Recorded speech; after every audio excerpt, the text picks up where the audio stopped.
Bonjour à tous, j'espère que vous allez bien. Ici ça va, il fait un petit peu froid, mais ça commence à sentir bon Noël. Alors on avait déjà commencé à décorer la maison, on a continué, on a fait le sapin, j'ai sorti mes mugs de Noël et tout et tout. Et voilà, c'est une période que j'aime beaucoup, ça fait du bien. Ça permet de faire un petit peu oublier la météo que j'apprécie pas. Et puis voilà, Noël qui approche, de bons moments en perspective, je l'espère et je vous le souhaite. Voilà, alors on va parler dans cet épisode de podcast du Salon Noir sur Ormesson, qui était à Ormesson, et c'était un salon polar, comme son nom l'indique, où j'ai fait beaucoup d'achats, où j'ai vu ou revu beaucoup d'auteurs. J'ai reçu 2 livres en service presse que je vais vous présenter et j'ai lu 4 livres qui sont des policiers et thrillers. Voilà, donc on est... Et dans les réceptions, c'est des policiers et thrillers. Donc en fait, c'est un épisode 100% policier thriller. Je suis désolée pour ceux qui n'aiment pas trop ça. D'ailleurs, je veux bien avoir un petit commentaire pour savoir si c'est votre style de lecture ou absolument pas, par curiosité. Voilà, donc on commence, comme je vous le disais, avec les événements littéraires de la semaine dernière qui se résument à Noir sur Ormesson. Alors, donc Noir sur Ormesson, j'étais accompagnée de ma grande pour y aller et ça a été une journée assez dense si vous voulez, parce que le matin on avait le salon création et savoir-faire qui est un salon de loisirs créatifs entre autres, et voilà, moi qui tricote et tout, c'est un salon que j'apprécie faire chaque année. Donc il y avait ce salon à la porte de Versailles et à Ormesson. Ormesson, c'est juste à côté de Saint-Maur. Eh bien, il y avait ce fameux salon Noir sur Ormesson. Et moi, j'habite au milieu des Yvelines. Et donc, voilà, ça a été une journée dans la voiture qui me change pas de mes journées quand je vais sur place au travail, où je passe beaucoup trop de temps en voiture, puisque mon temps de trajet en ce moment est, je vais pas dire multiplié par 2, mais multiplié par 1,5 par rapport à mon temps de trajet habituel, qui est déjà très très dense et bien rempli de bouchons. Voilà. Donc, écoutez, moi, j'ai quand même passé une très bonne journée. J'avais très très très hâte d'aller à ce salon polar, mais niveau tactique et tout, j'ai préféré commencer par le salon création et savoir-faire. C'est pas grave, on est arrivé en avance et ça m'a permis de commencer un livre, un polar norvégien dont je vous parlerai après. Et j'aurais bien voulu tricoter pendant le salon Noir sur Ormesson, du style en attendant un auteur et tout, mais j'ai des difficultés maintenant pour tricoter debout, pour tricoter dans une position qui n'est pas classique, et tricoter debout ça ne l'est pas trop. Donc voilà, mais ça aurait été rigolo de lire au salon création et savoir-faire et de tricoter au salon Noir sur Ormesson. Alors, c'est un salon que j'aime beaucoup et j'avais beaucoup d'attentes. J'avais été à la première édition l'année dernière et j'avais beaucoup aimé parce qu'il y avait beaucoup d'auteurs que j'apprécie, beaucoup d'auteurs que j'ai découverts. D'ailleurs, maintenant, je me rends compte qu'il y avait des auteurs à la première édition que j'ai pas été voir, alors que ça me paraissait être des auteurs incontournables de cette 2e édition. Mais bon, c'est comme ça, les goûts évoluent et j'ai fait énormément de découvertes d'auteurs lors de cette année. Voilà. Et donc, salon au top au niveau des auteurs présents et salon au top parce que très très peu de monde et très peu d'attentes. Et ça, c'est les salons que j'aime. Voilà, donc du coup sur ma liste, il y a la Nuit Blanche des Livres à la Garenne-Colombes, fin juin. Donc j'ai été à 2 éditions et les 2 ont été assez semblables.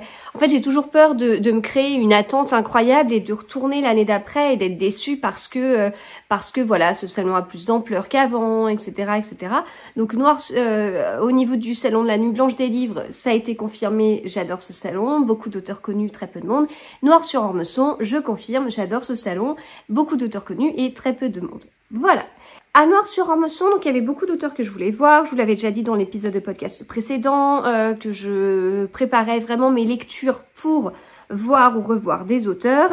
Alors, pour vous donner une idée justement sur les auteurs, par exemple Claire Favant, Mathieu Le Serre étaient présents l'année dernière, j'ai pas été les voir. Cédric Cyr, je lui avais acheté le premier livre que je lisais de lui, etc. Donc il y a eu quand même une sacrée évolution. C'est là-bas que j'avais acheté le premier livre de Katrina Autet, et là j'ai été la revoir alors que j'étais à jour. Il y avait Momalo, bon bah Momalo, je suis totalement à jour dans ses livres, même si j'ai pas encore tous mes livres dédicacés. Voilà, donc très très chouette. Et j'ai fait beaucoup d'achats. Je vais vous montrer ça. Voilà, ils sont à l'envers. Hop, voilà. Bon, je vais vous détailler tout ça. Et j'avais amené 3 autres livres à faire dédicacer. On pouvait en amener 2 par personne, mais je suis venue accompagner. Voilà. Il y avait aussi une partie jeunesse qui était un peu mieux faite que l'année dernière, j'ai trouvé. Parce que l'année dernière, les auteurs étaient vraiment à part, enfin à part. Ils étaient dans la même salle, mais à part. Que là, ils ont vraiment été dans une autre pièce, en fait. Et je trouve que c'était très bien fait. Donc, on a pris quelques livres jeunesse. En l'occurrence, j'en ai pris 6. Et je ne crois pas qu'ils les ont commencé. Faudrait que je leur demande. Bon, alors, au niveau des livres pour moi, alors j'avais acheté ce livre avant Noir sur Ormesson, je vous en avais parlé, en fait j'avais peur que ce livre ne soit pas à Noir sur Ormesson.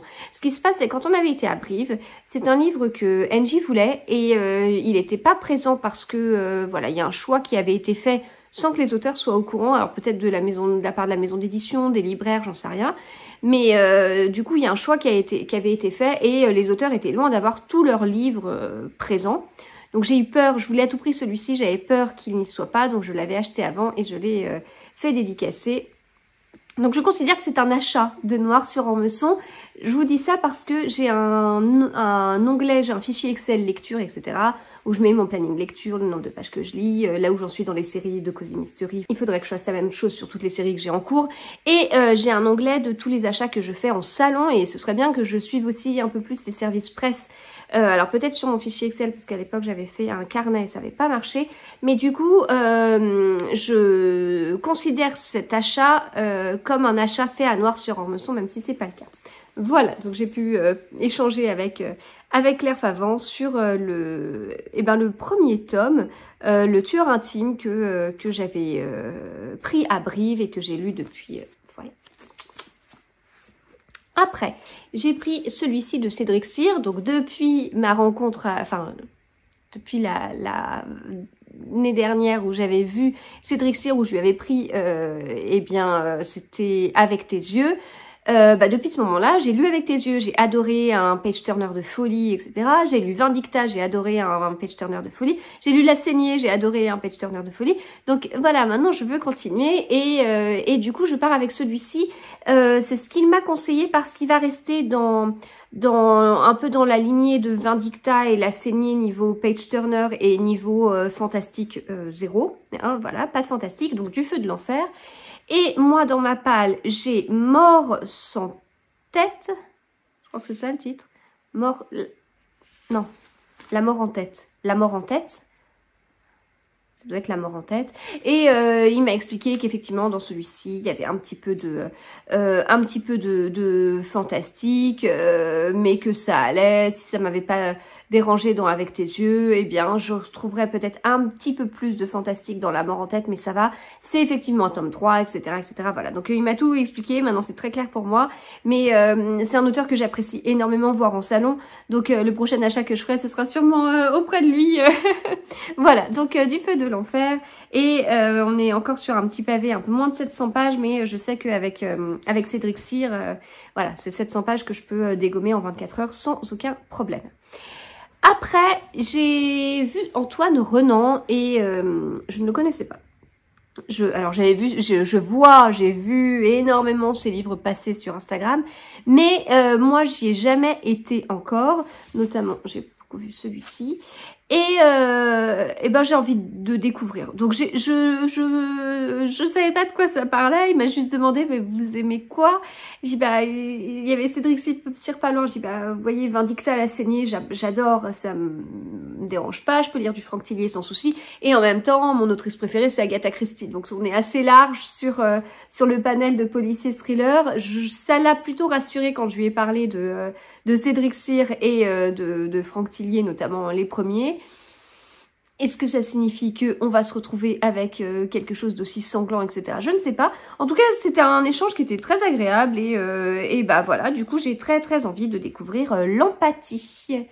Voilà, qui a eu le prix Nouvelle Voix du Polar. Alors, je ne sais pas en quelle année c'était, mais pour l'instant, les livres qui ont remporté ce prix me plaisent plutôt bien et j'ai fait des sacrées découvertes d'auteurs. Donc voilà. J'ai vu Nicolas Druard et donc je lui ai pris L'Enclave qui est son 3e livre.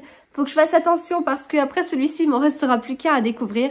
J'aime beaucoup. Je sais plus si je vous ai pas encore parlé du livre, de son 2e livre que j'ai lu. Donc je vous en parle dans la dernière partie de cet épisode. C'est un auteur vraiment que j'aime beaucoup. Je l'ai découvert à Saint-Maur où je lui avais pris Nuit Blanche, que j'avais lu à la période d'Halloween. Et puis là, donc j'ai lu son 2e. Bon, je vous en parle plus en détail comme je vous dis à la fin de l'épisode, mais très particulier au niveau de l'ambiance. Quand je dis très particulier, c'est que on a beau avoir 50 000 auteurs de policiers thrillers francophones, j'ai pas l'impression de lire à chaque fois des copies d'auteurs, si vous voulez. Chacun a sa marque de fabrique et c'est hyper appréciable. Après, il y avait beaucoup d'auteurs à Noir-sur-Ambre. Il y en a que je vais découvrir, il y en a que je connaissais déjà, etc. Donc je parle bien sûr de ceux que je connais et je sais que j'ai encore énormément à découvrir et je sais que je n'ai pas du tout pris des livres à tous les auteurs qui étaient présents non plus. Mais en tout cas, là, je trouve que la caractéristique de Nicolas Druard, c'est ces ambiances angoissantes en fait. Et j'aime bien dans cette période où la nuit tombe trop vite, beaucoup trop vite à mon goût, et c'est pas fini puisque ça va aller de pire en pire. Eh bien, j'aime bien en fait me mettre dans ces ambiances-là. C'est très rigolo parce que si vous voulez, il y a un an, je vous aurais dit, moi j'adore, il commence à faire froid, c'est parfait. Alors, non pas que j'adore le froid, mais j'adore lire des polars nordiques à cette période. Un an après, je vous dis, moi les polars nordiques, je m'en suis casée en pleine canicule, c'était bien. Je continue à apprécier de lire mes polars nordiques maintenant, mais en fin de compte, un petit polar nordique en période de canicule, c'est pas mal. Et en cette période-là, un petit truc un peu angoissant, c'est pas mal non plus. Voilà, donc je trouve ça très rigolo parce que les goûts changent. Dans un an, je vous dirai autre chose, et voilà. Donc, je vais découvrir L'Enclave de Nicolas Druard, et donc c'est un auteur que j'apprécie beaucoup, il est assez sympathique et tout, donc c'est un plaisir de le voir à chaque salon.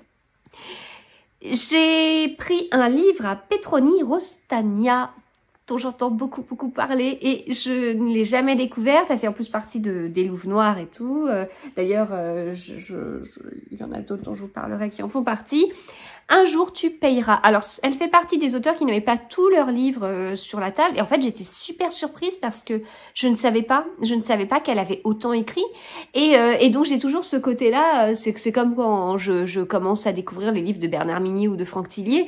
J'ai l'impression d'arriver avec 50 métros de retard. Bah là, quand j'ai vu tous ces livres, j'ai eu un peu la même impression. J'avais déjà un petit peu cette impression d'ailleurs avec Antoine Renan qui a déjà écrit 3 livres, mais là il y en avait beaucoup plus, donc elle m'a expliqué un petit peu l'ordre, etc. Dans lesquels les lire. Donc celui-ci, si je me trompe pas, c'est donc un premier tome, et il y a une suite, et dans la suite, on va retrouver d'autres personnages d'une autre série qu'elle a écrit avant, mais cette autre série n'était pas disponible, sinon j'aurais pris ça. Voilà, bon, ça reste un premier tome. Je n'ai absolument pas lu la 4e de couverture. En fait, je me suis dit, je veux découvrir l'auteur, je commence par le début, et voilà. Et en fait, on retrouve le corps d'une lycéenne en pleine forêt de Rambouillet. Voilà, c'est une zone géographique qui me parle particulièrement. Voilà. Bon, donc voilà pour celui-ci. J'ai pris un livre à Marlène Charine. Ça fait depuis le Quai du Polar. Que la dernière édition à laquelle j'avais été, que je veux découvrir cette autrice et je n'avais pas encore franchi le pas. Et bien voilà, je lui ai pris Tombe les anges. J'aime beaucoup la couverture. D'ailleurs, la couverture en grand format d'inconditionnel est très chouette aussi, mais il est sorti depuis en petit format, en format poche. Et il y a Léonie. Léonie, son dernier livre que j'ai tellement vu passer sur les réseaux sociaux. Mais voilà, Tombe les anges, donc c'est pareil. Je ne sais pas où on va, a priori c'est à Paris. Et on a Cécile Rivière, qui est une jeune gardienne de la paix. Le problème, c'est que quand je lis comme ça les quatrièmes de couverture, je me dis j'ai vite envie de lire le livre, mais je n'ai que des journées de 24 heures comme tout le monde, voilà. Et quand on met beaucoup de temps de trajet, 4 heures de trajet dans la journée, il y a plus le travail, plus dormir, plus le reste, la maison, etc. Il n'y a plus de temps, il n'y a plus rien. Ensuite, je vais plutôt passer à celui-ci, L'Art du meurtre, comme ça je continue dans les Louves du polar, de Christelle Duchamp. Alors, j'ai vu Christelle Duchamp. Alors, moi, j'ai adoré le chant des Belasco. Vous le voyez pas, il est là-bas. J'ai adoré, vraiment, j'ai adoré. Moi, j'ai découvert Christelle Duchamp totalement dans le désordre parce que j'ai commencé par son dernier livre, dont je ne me rappelle plus du titre, qui est sorti en grand format. Puis, j'ai découvert Le sang des Belasco. Et puis, là, en arrivant pas loin de sa table, je me dis, mais... Oh, je suis pas à jour chez Christelle Duchamp, comment ça se fait? Et ben voilà, du coup je lui ai pris L'Art du meurtre et j'avais pas tilté qu'elle était aussi née en 85. Bon ouais, Le sang des Belasco, j'avais beaucoup aimé. Voilà, j'aime beaucoup l'écriture. J'aime bien, enfin là c'est pareil, j'ai feuilleté un HarperCollins. C'est lequel d'ailleurs? Celui-ci. Où j'ai bien apprécié, ça me donne envie de le lire avec un côté un petit peu vintage, des pages un peu plus jaunies. Là, je suis en train de le parcourir et la police de caractère m'attire parce que je trouve que ça permet d'avoir des pages qui paraissent assez aérées. Voilà, donc là, on est chez l'Archipoche. Je sais pas de quoi ça parle, mais écoutez, je vais le découvrir. Et puis, elle avait un petit tampon des Louves du polar. Alors, ensuite... J'ai pris celui-ci. Je ne suis pas à jour chez Julia Chapman, mais alors pas du tout. Alors Julia Chapman, moi je l'ai découverte un petit peu tardivement, mais je l'ai découverte, enfin je lui ai pris le premier tome à Saint-Maur-en-Poche, la dernière édition avant Covid, donc 2019 en fait. Je lui avais pris le premier tome à ce moment-là, j'avais un peu échangé avec elle, très sympathique et tout. Et puis je lui avais pris tome 2, tome 3, etc. Donc, en fait, je les ai tous dans ma palle. Mais je me suis arrêtée dans ma lecture au tome 4. Ma mère est à jour. Voilà, ma mère aime beaucoup. Et bah là, le dernier n'est pas encore sorti. Il sortait en exclusivité en fait à Noir-sur-Ormesson. Je le savais, j'avais demandé à la Bête Noire avant, qui m'a dit oui. Je suis bon. Allez, je le prends, sachant que l'avant-dernier, j'avais déjà pris à Noir-sur-Ormesson l'année dernière, mais bon. Ouais, c'est quelqu'un de très sympathique et en fait quand je suis rentrée, j'ai montré mes achats à mon mari et tout, il se souvenait bien d'elle de l'édition de Saint-Maur en 2019 et c'était très sympathique. Voilà, et puis bon en fait je trouve que l'autrice va tellement bien avec les couvertures de ses livres, avec ce que ça peut dégager et tout et bah ouais, j'ai envie d'être à jour, voilà. Il faut que je rattrape mon retard. Il me semble qu'ils sont en livre audio. Je crois que c'est Stéphanie de Piketty qui en avait parlé. Oui, il me semble bien. Il me semble bien. Ouais, elle disait que c'était plutôt agréable en fait à écouter. Mais si, c'est Stéphanie Piketty. Donc je me demande si je vais pas faire les prochains tomes en un peu mixte. J'ai pas envie de les passer totalement en audio. notamment quand il y a des longs temps de trajet, il y a des petits moments où je stresse un peu et je décroche. Je stresse parce que quand je suis à l'arrêt à 40 km de chez moi, je sais pas quand est-ce que je vais rentrer, je sais que je perds un peu d'attention en fait. Mais à ces moments-là, sur les livres audio, et je reprends. Hein. Ça va sur les comédies romantiques de Noël, il n'y a aucun souci. Mais là, j'ai pas envie de passer à côté de quelque chose. C'est des livres qui m'ont pas mal accompagnée quand j'avais le Covid. Moi, j'ai été dans les premières à avoir le Covid. Hein. C'est-à-dire que 10 jours après le premier confinement, j'étais pas bien. Et ça a duré... 1 mois et demi avec quelques restes respiratoires, mais j'ai lu pendant cette période et ça m'a beaucoup aidé en fait. Je vous en ai beaucoup parlé, notamment d'Octobre de Søren Sveistrup, qui était un polar nordique, mais je trouvais qu'il y avait pas mal une certaine tension, etc. Et ces moments, alors que j'avais des soucis pour respirer, je dis voilà, c'est tellement il y avait du suspense, et tellement j'avais un Covid respiratoire. Bon, bah voilà, et ben maintenant il faut que je sois à jour. Cette couverture, elle est trop chouette. En plus, dans les roses comme ça, elle a fait choisir à ma grande la couleur pour faire sa dédicace et tout. Voilà. Donc ça, ce sont tous les livres dédicacés. Bon, mais il y a aussi un autre livre qui n'est pas dédicacé. Alors autant le Claire Favant, je l'avais acheté avant, puis je fais comme si c'était un livre que j'avais acheté à Noir-sur-Ormesson parce que c'était pour cet objectif-là. D'ailleurs, au final, elle l'avait sur sa table, mais elle n'avait pas le premier tome. Voilà. Et bon, j'en avais pas besoin, mais c'est parfois un petit peu curieux.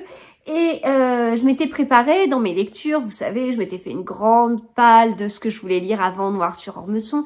Il y a encore des livres où j'étais pas, j'étais pas à jour. Il y avait Henri Lovenbruck, j'ai pas été le voir. Pourtant, il n'y avait pas d'attente du tout. Mais j'ai pas été le voir parce que ce qu'il avait sur la table, c'est des livres que j'avais déjà à la maison. J'en avais pas amené. Et puis, bah, le dernier livre que je lui avais pris à Mulhouse, je l'ai pas encore lu. Voilà. Qu'est-ce qu'il y a d'autre? Bah, je voulais lire, justement, continuer la série de Julia Chapman. J'ai un R.J. et Laurie qui date de Saint-Maur, donc du mois de juin, que j'ai pas encore lu. Ne le dites pas à Florence, hein, que je n'ai pas encore découvert R.J. et Laurie. C'est elle qui m'avait tenté. On y avait été ensemble à Saint-Maur, on avait été voir l'auteur et bon, voilà, je suis pas à jour, pourtant je le revois à chaque salon et tout, bref. Et donc là voilà, c'est des auteurs que j'ai pas, enfin des livres que j'avais dans ma palle où les auteurs étaient présents, mais j'ai pas pu être à jour parce que j'ai pas pu lire plus que ce que j'ai lu. Mais je me suis préparée pour voir une autrice qui n'était pas là parce que je n'avais pas très bien regardé le programme, et c'était une autrice qui n'était pas là le samedi mais le dimanche. Donc je m'étais préparée, j'avais découvert son livre, que j'ai d'ailleurs beaucoup aimé, c'était une belle découverte, je vous en ai parlé il n'y a pas très longtemps. Il s'agit du livre Bonne nuit maman, qui est un polar coréen écrit par Seo Mi-ae. Et bah son stand était déjà prêt pour le lendemain en fait. C'était pas la seule, hein. Il y avait pas mal de stands comme ça qui étaient prêts pour des auteurs qui venaient exclusivement le dimanche. Et j'imagine que pour les auteurs qui venaient exclusivement le samedi, eh bien il y avait leurs livres et un stand quand même malgré tout prêt dans un coin. Et bah j'ai pris le livre. Voilà, j'ai pris la suite. J'ai pris Chut, c'est un secret. Alors c'est une, je dis que c'est une suite parce que c'est le deuxième volet d'une trilogie, mais j'ai pas suivi, enfin là je découvre la 4e de couverture pour voir en quoi c'est une suite en fait, quel personnage on va retrouver, etc. Voilà, donc je l'ai pris et alors je suis contente et pas contente parce que je l'ai pris et je suis contente parce que j'ai bien aimé le premier tome, c'était une chouette surprise et j'ai bien aimé cette ambiance, même si je m'attendais à ce que ce soit plus glaçant. C'est pas aussi glaçant que le Nicolas Druard par exemple, mais donc je suis contente de ça et en même temps je suis pas contente parce que j'ai acheté un livre dans un salon alors que l'auteur n'était pas là. Voilà, comme si j'avais pas assez à lire, comme si j'avais pas assez acheté, voilà. C'est comme ça. Bon, si elle est à nouveau au Quai du Polar, eh bien, je lui amènerai ce livre pour le faire dédicacer et je le lirai avant, quoi qu'il en soit. Voilà, donc ça ce sont mes achats. Comme je vous dis, je vous ai pas montré les livres que j'ai pris pour les enfants. On a pris 2 livres sur le stand de Christian Grenier, qui est l'auteur de Hercule Chapolissier. Et en fait, Hercule Chapolissier, c'est un livre qui est dans la collection Heure Noire de chez Rajo. Que mon fils aime bien. Mon fils est en CM1, on est d'accord tous les deux pour dire que c'est un livre qui est largement accessible pour du CE2, voire du CE, un bon lecteur de CE1. Mais il aime bien, voilà. Cet été, il a eu sa folie Hercule Chat Policier à se lire 2, 3, 4 tomes dans une journée. Donc bah voilà, du coup, je lui en ai pris un dédicacé. Et en fait, donc l'auteur en avait plusieurs livres sur son stand, mais enfin beaucoup, il a beaucoup écrit. Et en fait, il avait cette fameuse collection Heure Noire. En fait, il y a des couleurs différentes selon l'âge auquel ça correspond. Donc Hercule Chat Policier, c'est les premiers policiers, je crois que c'est du jaune, Heure Noire écrit en jaune. Il y a du Heure Noire en rouge, c'est à partir de 10 ans, et du Heure Noire vert à partir de 12 ans. Donc ma grande, elle a pris un livre dans la collection Heure Noire rouge à partir de 10 ans. Elle n'était pas prête à aller vers les Heures Noires verts qui étaient des petits pavés, et peut-être que ça irait bien pour des adultes, mais c'est hyper intéressant parce qu'en fait, Christian Grenier a écrit toute une série autour d'enquêtes dans les nouvelles technologies, etc. Et avec des petits jeux dans les noms des titres des livres, style au lieu d'un A, c'est arrobase, voilà, des petits trucs comme ça, très geek et tout. Et je pense que ça doit être assez intéressant. Et puis toujours dans ce truc... on essaye d'aller à pas mal de salons en famille quand c'est possible. Style Saint-Maur, on y a été en famille. Là, on va se préparer à aller au salon du livre jeunesse à Montreuil, qui va être un gros truc. Voilà, on va tout ça en famille. Ça permet de faire de sacrées découvertes. Il y a tellement de livres. Je trouve que l'intérêt de ce salon, c'est plus les découvertes que les dédicaces pour les auteurs, alors que quand je vais, moi, à des salons, bah pour moi, c'est pas tant la découverte du livre que la dédicace. Moi, j'y vais plutôt pour les auteurs qui sont présents. Et je vous dis, quand je prends un livre que je dédicace pas, bah après, je trouve ça dommage. Alors que au salon de Montreuil, ouais, on va chercher quand même quelques dédicaces, mais pas que. Je pense au stand de PKJ l'année dernière, qui était hyper bien achalandé pour quelques auteurs présents, pas tant que ça en fait. Donc je prends ça un peu comme une sorte de librairie géante, de trucs assez dingues pour les enfants. Je trouve que c'est génial. Les couvertures, elles sont hyper attirantes. Je trouve que vraiment pour un enfant qui dit ne pas aimer lire, va là-bas, forcément il trouvera quelque chose en fait. Sauf s'il est buté, il a décidé qu'il voulait pas ou je ne sais quoi. Mais même malgré ça, je pense qu'il est possible d'attirer son attention sur deux, trois livres ou des bandes dessinées qui peuvent être pas mal. Et du coup, toujours dans ce truc de donner l'envie de la lecture aux enfants, je trouve qu'une série policière comme ça autour des nouvelles technologies et tout, eh ben pour des ados qui vont dans la lecture un peu entraînant, ça peut être intéressant. Bon, après, voilà, c'était pas des livres tout fins non plus, et ça, on peut pas masquer à un ado que le livre est effectivement un peu épais, on est d'accord. Mais je pense que ça doit être, voilà, faut passer ce premier cap, mais une fois qu'on doit être dans la lecture, ça peut peut-être les titiller et les intéresser, caresser dans l'air du temps, en fin de compte. Et puis peut-être donner envie de futurs métiers plus tard, autour de l'informatique, etc., qui sont de l'analyse de données, qui sont quand même des métiers fort intéressants et dont on pourrait manquer selon le choix des options de nos enfants au lycée. Voilà. Donc, bah écoutez, j'ai été très contente de ce salon, c'était très sympathique et voilà, je garde bien en tête Noir sur Ormesson et je serai présente à l'édition 2023 avec grand plaisir, avec grande hâte, parce que c'est un salon dans lequel on est bien, avec une ambiance très sympathique, très familiale et tellement peu d'attentes, enfin, je veux dire, j'ai quasiment pas attendu. Voilà, s'il y avait 2 personnes devant moi, c'est arrivé par exemple à Claire Favant, je commençais à attendre 2 personnes devant moi.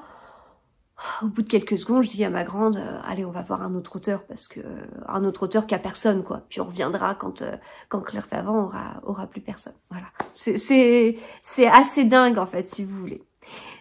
Voilà. Là, et bien maintenant je passe aux 2 livres que j'ai reçus ces derniers jours. Alors, nouveauté dans ma palle, beaucoup de livres que j'ai achetés, mais 2 livres que j'ai reçus en service presse, qui sont pas du tout de la même épaisseur. On a un petit Anne Perry tout fin, qui s'appelle Un Noël à Eaton Square, un petit Anne Perry de 164 pages, donc j'ai bien envie de me le caser comme ça, entre deux livres du style à me donner. Si j'ai de l'avance dans mon planning de lecture, je le caserai. Voilà, voilà. Et puis j'ai reçu de la part de Pocket ce polar nordique d'Aine Bakkeid, Rendez-vous au paradis. Alors j'en ai un de lui dans ma palle. Celui que j'ai dans ma palle, c'est Tu me manqueras demain, qui est le premier traduit en français. Et celui-ci, c'est la suite. Bon voilà, c'est bon. J'ai tout. J'ai toute la série et je le découvrirai donc avec grand plaisir quand je serai peut-être un petit peu à jour dans les Jorn Lier Horst, qui est un autre auteur norvégien. Voilà. Eh bien, je passe du coup aux livres que j'ai lus. Alors, dans les livres que j'ai lus, on va pas parler de ça dans cet ordre-là. On va commencer par Jeu de dames de Nicolas Druard. On va continuer avec Les 2 morts de Charity Queen de Katrina Hautet, puis Deuil de miel de Franck Tillier et Les chiens de chasse de Jorn Lier Horst. Donc on a ambiance, ils sont tous les 4 très différents, hein. Ambiance angoissante, roman policier très classique, genre Agatha Christie, un Franck Tillier, voilà, avec un peu plus d'action, et un polar nordique, en l'occurrence un polar norvégien. J'espère que ce programme vous plaît, et on commence avec notre ambiance angoissante. Alors, comme je vous en parlais au début, Jeu de dames, c'est le 2e livre de Nicolas Druard. Il a d'abord écrit Nuit blanche. Il n'y a pas d'ordre en fait. Moi, j'aime bien lire dans l'ordre d'écriture en fin de compte, mais on ne retrouve pas du tout les personnages. Il n'y a pas de point commun entre les deux, sauf l'ambiance angoissante. Voilà, mais je peux pas vous dire, tiens, le même schéma a été répété ou je ne sais quoi, c'est totalement différent. Dans Nuit blanche, le livre, l'histoire se passe pendant une nuit, comme son nom l'indique. Et durant cette nuit, il se passe beaucoup de choses. On est sur un petit pavé, mais avec un bon rythme que j'avais trouvé assez page-turner et tout. Je vous en ai parlé il y a quelques temps, pendant quelques semaines en fait, il n'y a pas si longtemps que ça. Et Jeu de dames, eh bien, on est sur plusieurs jours. Alors, le laps de temps reste quand même assez court, mais c'est quand même sur un peu plus longtemps que Nuit blanche, dans des lieux différents, alors que Nuit blanche, c'était exclusivement dans un hôpital. Et là, dans ce livre, on commence en fait avec un meurtre. On nous décrit voilà la scène et en fait le meurtre se passe. Et une fois que le meurtre se passe, eh bien, et c'est en sortie de périphérique, etc. Voilà. Eh bien, une fois que le meurtre se passe, il y a plusieurs éléments. C'est-à-dire que quand ça se passe, hop, il y a un scooter qui s'en va, il y a un cri d'enfant, il y a un autre bruit, etc. Donc, a priori, on comprend vite qu'il y a des témoins. Et il y a 3 témoins. Et en fait, le lendemain, les 3 témoins reçoivent un SMS qui leur dit « Je sais ce que vous avez vu ». Voilà. Et puis, petit à petit, eh bien, ce SMS va se transformer en d'autres SMS, va continuer à mettre un peu, enfin pas un peu beaucoup, la pression à ces fameux témoins, va leur faire comprendre que leur vie est en danger, carrément. Et donc ça va devenir assez oppressant. Ces personnages, au début, voilà, on s'attache très très vite à eux. On s'en détache petit à petit. Disons qu'on apprend un peu plus à connaître les personnages et ils sont pas tout roses, hein, voilà. Et puis au milieu de tout ça, ce serait déjà pas mal, mais on est à Toulouse et en fait, il y a un tueur en série à Toulouse. Voilà. Qui tue des personnes en particulier, qui a un certain mode opératoire, etc. Et là, il n'y a pas de lien. Voilà. Donc voilà, on est pris dans ce rythme, etc. Enfin, dans un bon rythme, dans une ambiance glaçante, angoissante. Ça va vite parce que même si on est sur 450 pages, ça va très vite parce qu'en fait, on a nos 3 personnages. On a en plus une enquête, l'enquêtrice est auditée, donc on sait qu'il s'est passé quelque chose, mais on ne sait pas quoi. Mais ça fait penser un peu au 2e livre de Liane Moriarty, Petit secret et grand mensonge, où on a cette audition qui arrive régulièrement. On n'arrive pas trop à la situer dans le temps, mais on sent qu'il s'est passé quelque chose, mais on ne sait pas quoi. Et on fait plein on a cette audition qui doit être a priori dans le présent avec cette enquêtrice. Et puis on part dans le passé avec chacun des personnages. Puis on les voit petit à petit partir dans cette angoisse assez... Enfin, ils se sentent surveillés. Enfin, ils se sentent surveillés. C'est-à-dire qu'ils reçoivent sur leur téléphone des photos des endroits où ils sont, quoi. Voilà. Donc c'est un peu compliqué. Bon, voilà. Donc c'est un bon rythme, en fait. Une bonne angoisse et un sacré dénouement. Le dénouement, il était vraiment, vraiment très bien. On est sur plusieurs dénouements, on est sur un... Ah, il était bien. J'ai pas envie de trop en dire parce que j'ai peur de vous donner peut-être des petits indices sur ce que ça pourrait être. Mais vraiment très très chouette. Donc Jeu de dames, je l'ai préféré à Nuit Blanche. Et c'est pour ça que je veux continuer à découvrir l'auteur parce que j'aime bien. J'aime vraiment beaucoup. Alors, je continue avec Les 2 morts de Charity Queen de Katrina Hottet chez La Bête Noire. C'est un livre que j'ai beaucoup aimé, vous devez vous en douter. J'ai beaucoup aimé parce que j'ai retrouvé l'ambiance qu'il y avait dans La Chute de la Maison White et que j'avais déjà beaucoup aimé. Une ambiance, comme je vous dis, un peu à la Agatha Christie. Et pourtant, si je vous décris le livre, je ne vois pas de point commun avec Agatha Christie. Je peux pas vous dire, oui, on est dans un manoir, c'est un vrai huis clos, c'est une ambiance anglaise des années 20, voire un peu après. Enfin, mais non, j'arrive pas en fait à retrouver vraiment un point commun. Mais il y a un côté un peu cosy en fait, cosy tout en restant dans vraiment un roman policier et pas une sorte de comédie. Peut-être que c'est pour ça. Alors, dans ce livre, on a Charity Queen, qui est une avocate. Mais une avocate qui laisse pas indifférent. Hein. Elle défend des bons et des pas bons. Et ce qui lui importe, en fait, c'est de faire son travail. Et de faire son travail, c'est de défendre la personne, peu importe ce qu'elle ait fait. Et en fait, elle est victime d'un grave accident alors qu'elle doit bientôt se remarier. Enfin, se remarier. C'est un peu compliqué, elle n'est pas toute jeune, elle a déjà 2 grandes filles, etc. Mais bon, il doit y avoir un mariage elle doit bientôt se marier et un mariage assez incroyable, sauf qu'en fait, elle est victime d'un accident. Et l'accident est assez moche puisqu'il y a un miroir qui lui tombe sur le visage et qui la rend totalement méconnaissable. Voilà. C'est un accident, mais... pas tout à fait un accident. Hein. C'est un petit peu voulu comme truc, quoi. Bref. Et donc, il y a une enquête qui est menée. On suit en particulier Ethan. Le récit est écrit à la première personne, donc j'aime beaucoup. Et en fait, Ethan, bon, c'est un jeune enquêteur. Bon, il est pas tout à fait débutant non plus. Mais bon, ça fait partie quand même de ses premières affaires. Et donc, voilà, il mène l'enquête. On le suit, on suit un peu sa famille, et puis il n'est pas tout seul à mener l'enquête, donc voilà. Il est assez attachant, et puis c'est assez agréable de le suivre comme ça tout au long de l'histoire. C'est un livre qui est assez court, hein, on est sur du 274 pages, et en fait, c'est assez rythmé parce qu'on a 7 enquêtes. Et puis, je crois qu'elle avait... elle avait un petit peu fait ça dans La Chute de la Maison White, d'introduire des pages d'un livre. Et bien là, en l'occurrence, ce qui est introduit entre chaque chapitre, eh bien, ce sont les pages du journal de cette fameuse avocate Charity Queen.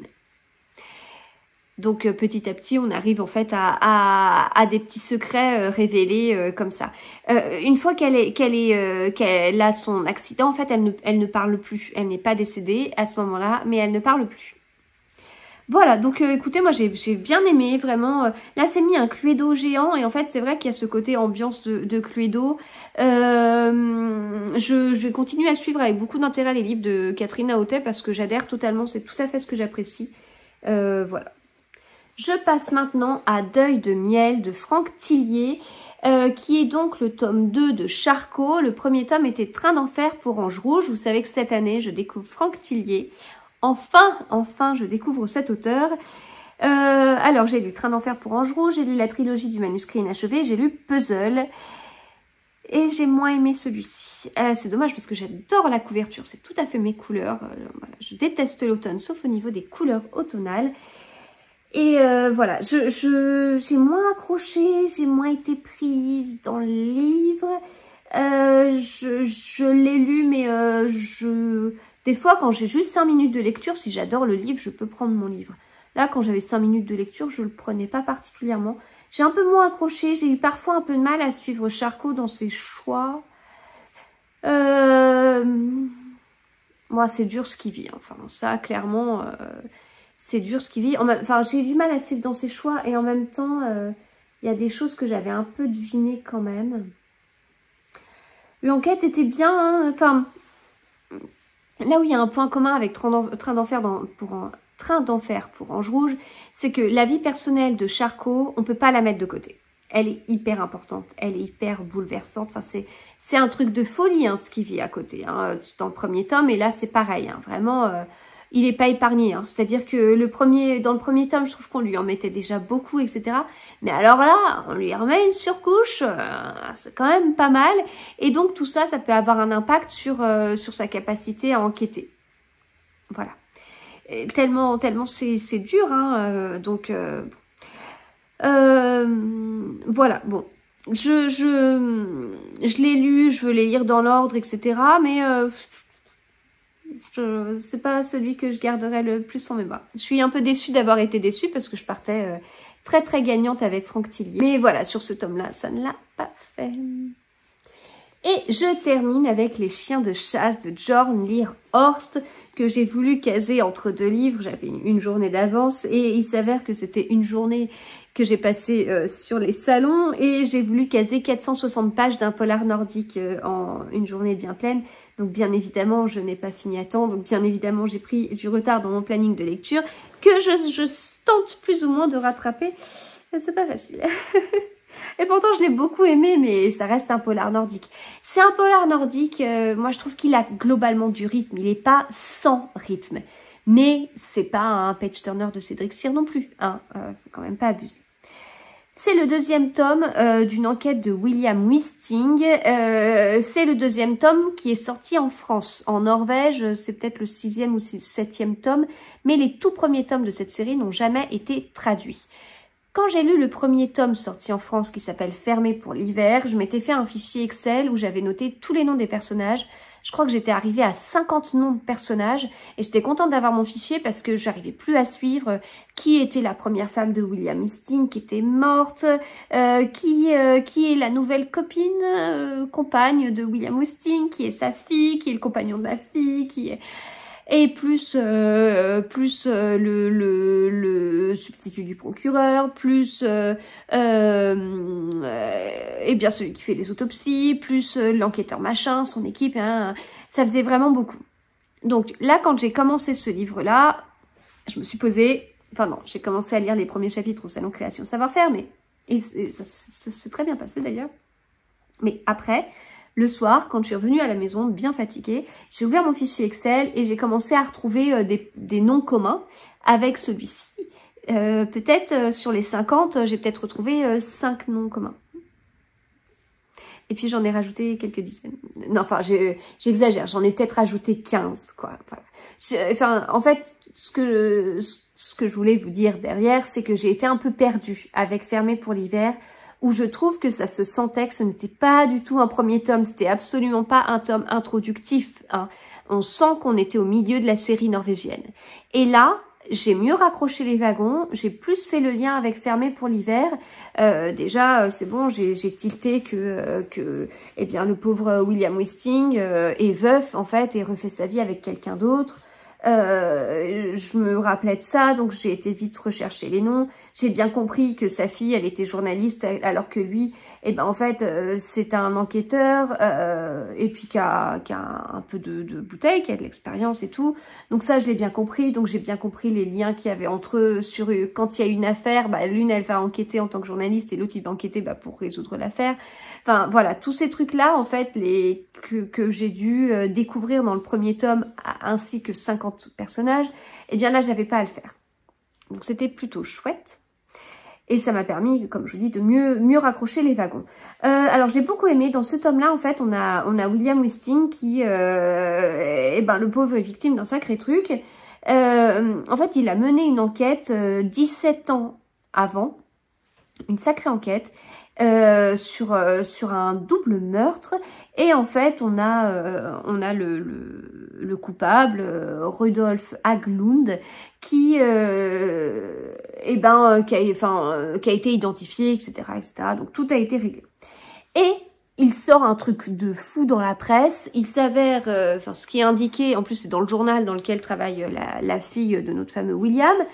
Et ben en fait, ils sortent un article de folie en disant, vous savez, cette affaire qui a rendu célèbre notre cher William Wisting, eh bien, elle est basée sur des fausses preuves qui ont été inventées lors de cette enquête. Comme William Wisting, alors c'est pas le seul à travailler, mais c'était lui qui était en charge de l'enquête, eh bien c'est lui qui prend tout, c'est le responsable de tous les mots. Et donc c'est un article hyper à charge en disant, voilà, l'avocat veut refaire le point sur certaines preuves qui sont fausses.